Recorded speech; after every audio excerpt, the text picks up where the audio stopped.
নমস্কাৰ বন্ধুসকল, মই নতুন এটা ভিডিঅ'লৈ আপোনালোকক স্বাগতম জনাইছোঁ। আন দিনৰ দৰে আজি লৈছোঁ আপোনালোকৰ মাজত এটা নতুন খবৰ, যিহেতু আপোনালোকক দিব ওলাইছোঁ PM কিষাণ আঁচনিক লৈ।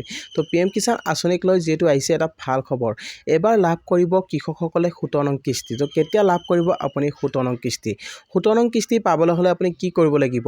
যিহেতু বহুতো কৃষকে লাভ কৰা নাই 16 নং কিস্তি। যদি আপুনি 16 নং কিস্তি লাভ কৰা নাই তেনেহ'লে আপুনি কি কৰিব লাগিব? আজি মই A to Z আপোনালোকক ইনফৰমেশ্যন দিম। তো গতিকে ভিডিঅ'টো অকণ স্কিপ নকৰিব, শেষলৈকে চাই থাকিব। তো বলক ভিডিঅ'টো আৰম্ভ কৰোঁ। Welcome to my channel good luck Assam.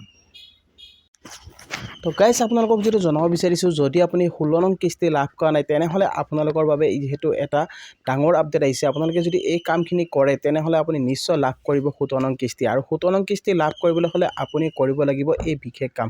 তো প্ৰথমতে আপুনি যাব লাগিব PM কিষাণ ৱেবছাইটত। তো PM কিষাণ ৱেবছাইটত আপোনালোকে প্ৰথমে যাব, যোৱাৰ পিছত আপোনালোকে তাত যিটো নাও ইউৰ ষ্টেটাছ অপশ্যন আছে সেই অপশ্যনটোত আপোনালোকে ক্লিক কৰিব। ক্লিক কৰাৰ পিছত আপোনাৰ যিটো ৰেজিষ্ট্ৰেশ্যন নম্বৰ আছে তাত আপোনালোকে ৰেজিষ্ট্ৰেশ্যন নম্বৰটো ফাইল কৰিব। তাৰপিছত আপোনালোকে এটা কেপচাৰ দেখিবলৈ পাব।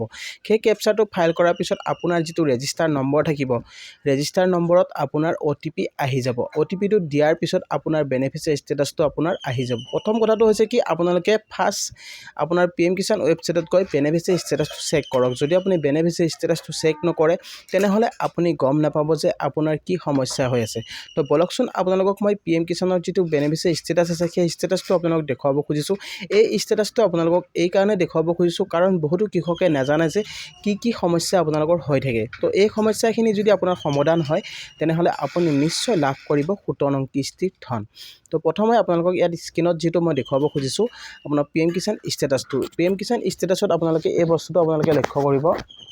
যিহেতু প্ৰথম কথাটো হৈছে কি, তো আপোনালোকৰ ষ্টেটাছটো এনেকৈ আপুনি ওলাব। ষ্টেটাছটো ওলোৱাৰ পিছত এনেকৈ আহিব আপোনাৰ PM কিষাণ যিটো বেনিফিচিয়াৰী ষ্টেটাছ আছে, ঠিক আছে। তো এলিজিবিলিটি ষ্টেটাছ বুলি আপোনাৰ প্ৰথমতে ইয়াত এনেকৈ দেখা পাব। তাৰপিছত আপোনাৰ লেণ্ড ছেডিং, EKYC, আধাৰ, বেংক একাউণ্ট ছেডিং। তো এই তিনিটা বস্তু আপোনালোকে ইয়াত প্ৰথম ওপৰতে আপুনি দেখিবলৈ পাব। তো এই তিনিটা বস্তু আপোনাৰ ইয়েছ হ'ব লাগিব। যদি আপোনাৰ এই তিনিটা বস্তু ইয়েছ নহয় তেনেহ'লে কিন্তু আপুনি লাভ নকৰে PM কিষাণৰ কিস্তি। যদি আপুনি PM কিষাণ কিস্তি লাভ কৰিম বুলি ভাবিছে তেনেহ'লে আপোনালোকে এই বস্তুটো আপোনালোকে চেক কৰি চাওক। তো প্ৰথমতে আপোনাৰ লেণ্ড ছেডিং মানে হৈছে আপোনাৰ মাটিৰ ডিটেইলছ। তো আপোনাৰ মাটিৰ ডিটেইলছটো আপোনাৰ অ'কে হৈ আছে নে নাই, আপোনাৰ মাটিৰ যিটো কাগজ দিছিলে আপোনালোকৰ সেই কাগজখিনি আপোনালোকৰ ঠিকে আছে। যদি আপোনালোকৰ লেণ্ড ছেডিংটো ন আছে, যদি আপুনি কাগজ দিছিলে আগতে বহুত দিন হৈ গ'ল, যিহেতু সকলে ৰেজিষ্ট্ৰেশ্যন কৰোঁতে যিবিলাক আপোনালোকে দিয়ে তাৰ KYC আপোনালোকে নতুনকৈ কমেণ্ট নকৰে, আপোনালোকে জমা নিদিয়ে কমেণ্ট। যিহেতু ইয়াত কমেণ্ট নতুনকৈ আপোনালোকক দিবলৈ কোৱা হয়। আপোনালোকৰ যদি ছেডিং ন হৈ তেনেহ'লে নতুনকৈ যিহেতু আপোনালোকৰ আপডেট দিব লাগে, মানে আপোনালোকৰ লেণ্ড ছেডিঙৰ ক্ষেত্ৰত বা EKYC ক্ষেত্ৰত যিকোনো ক্ষেত্ৰত আপোনালোকৰ যি আপডেট লাগে তেতিয়া আপোনাৰ বস্তুখিনি আপোনাৰ ঠিকে থাকে। তো প্ৰথম কথা হৈছে লেণ্ড ছেডিংটো আপোনাৰ যদি ন হৈ আছে তেনেহ'লে আপুনি মাটি আপোনালোকে এখন যিটো জমাবন্দী বা চিঠা কপি আছে সেই চিঠা কপিখন আপোনালোকে ছাবমিট কৰক আপোনাৰ এগ্ৰিকালচাৰ অফিচত। তেতিয়াহে আপোনাৰ লেণ্ড ছেডিংটো আপোনাৰ ইয়েছ হৈ যাব। কিয়নো আপোনালোকৰ মাটিৰ ডিটেইলছখিনি যিহেতু চোৱা হয় যে কাৰ নামত মাটি আছে, কিমান হেক্টৰ মাটি আছে, সেই বস্তুটো আপোনালোকৰ যিহেতু আপোনাৰ PM কিষাণ যিহেতু আপোনাৰ এগ্ৰিকালচাৰ অফিচত বিচাৰে, তো সেই বস্তুটো আপোনালোকৰ যদি অ'কে থাকে তেনেহ'লে আপোনাৰ লেণ্ড ছেডিংটো ইয়েছ হৈ যায়।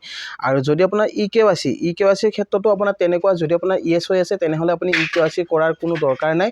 যদি EKYC নহয়গে তেনেহ'লে আকৌ EKYC আপুনি কৰিব লাগিব।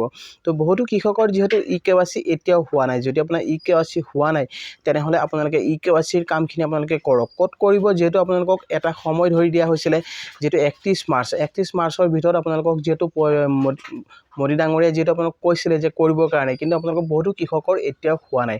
যদি আপুনি KYC কৰা নাই তেনেহ'লে আপোনাৰ ওচৰত থকা যিটো আপোনাৰ CSC চেণ্টাৰ আছে সেই CSC চেণ্টাৰত আপুনি খবৰ কৰক। তাতে আপোনালোকে CSC চেণ্টাৰত গৈ আপোনাৰ যিটো EKYC আছে সেই EKYCটো আপুনি কৰিব পাৰিব।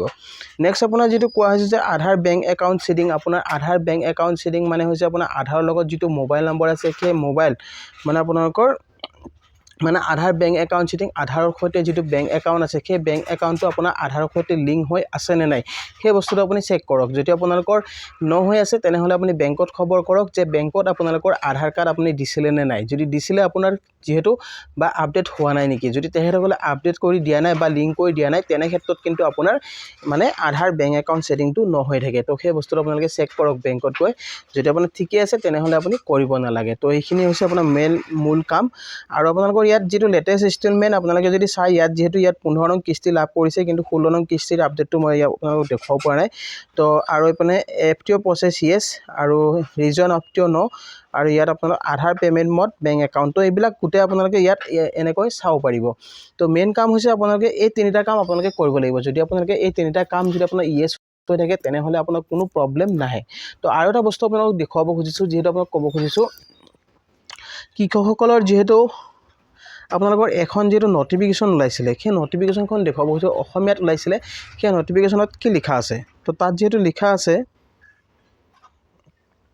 অসমীয়াত যে আছে প্ৰধানমন্ত্ৰী কৃষক সন্মান নিধি 14 সংখ্যক কিস্তি লাভৰ বাবে যেটো 14 নম্বৰ যেতে কিস্তি দিছিলে তেতিয়া এই নোটিফিকেশনখন দিয়া হৈছিলে তো এতিয়া যেহেতু এই সেম কাম আপোনালোকে এইখিনি কাম যদি কৰে তেনেহলে আপোনাৰ বেলেগ কাম কৰিব লগা একো নাই আপুনি নিশ্চয় লাভ কৰিব পিএম কিষাণৰ ধন তো পিএম কিষাণৰ আপুনি কিস্তি লাভ কৰিবৰ বাবে আপুনি এইখিনি কাম কৰিব লাগিব তো ইয়াত কি লিখিছে আপোনাৰ বেংক একাউণ্ট আধাৰ সৈতে সংযুক্ত কৰক আপোনাৰ যেটো বেংক একাউণ্ট আছে সেইটো আপোনালোকৰ আধাৰৰ সৈতে সংযুক্ত কৰিব কৈছে আৰু নেক্সট আপোনালোকক কি কৈছে বেংক একাউণ্টৰ স্থিতিৰ সৈতে আপোনাৰ আধাৰ সংযুক্তকৰণ হৈছে নে নাই আপোনাৰ বেংকৰ যেটো একাউণ্ট আছে মানে বেংকৰ একাউণ্টৰ সৈতে আপোনাৰ লিংক হৈছে নে নাই আধাৰৰ লগত লিংক হৈছে নে নাই সেই বস্তুটো আপোনালোকে পঞ্জীকৰণ কৰক মানে পৰীক্ষা কৰক তো পৰীক্ষা কেনে কৰিব আপুনি বেংকত যাব লাগিব বেংকত গলে আপুনি গম পাব যে সেই বস্তুটো লিংক হৈ আছে নে নাই আৰু নেক্সট আপোনাক কৈছে যে আপোনাৰ আধাৰ সংযুক্ত বেংক একাউণ্ট ডিবিটিৰ সুবিধা সক্ৰিয় কৰক আপোনাৰ আধাৰ সংযুক্ত যেটো বেংক একাউণ্ট আৰু যিখন আধাৰ আছে সেই আধাৰ বেংক একাউণ্ট